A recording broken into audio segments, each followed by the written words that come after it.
नमस्कार विद्यार्थी मित्रांनो, आज आपण नंबर सिरीज मधल्याच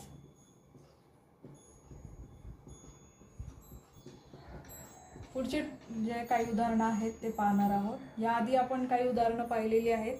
नंबर सिरीजला यापूर्वी आपण सुरुवात केलेली आहे।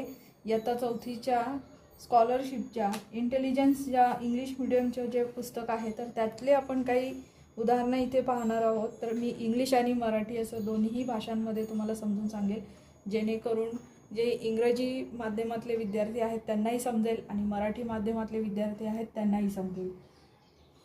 तर अगदी किचकट वाटणारी गणितं सोप्या पद्धतीने कशी शिकायची, कशी समजून घ्यायची हेच आपण आज बघणार आहोत।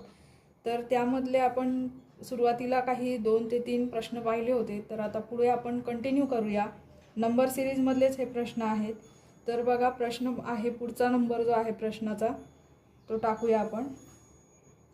ठीक आहे, तर पुढचा प्रश्न आहे, आता मी इथे पहिलाच क्वेश्चन टाकते, तुम्ही पुढे कंटिन्यू करा।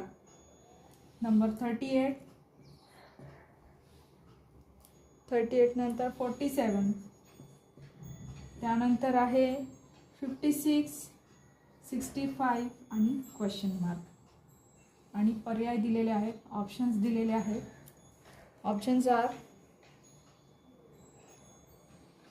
76, 57, 76, 57, 74 and 56। ओके, तर पाहूया, पहिले आपण नंबर लिहून घेऊया परत एकदा। 38, 47, 56 and 65। Okay, so look at very carefully towards these numbers। So students, आपण इकडे पाहू शकतो, आपल्याला दिसत असेल इकडे पहिला जो अंक आहे 3, प्रत्येक संख्येतला पहिला अंक नीट ऑब्झर्व करा।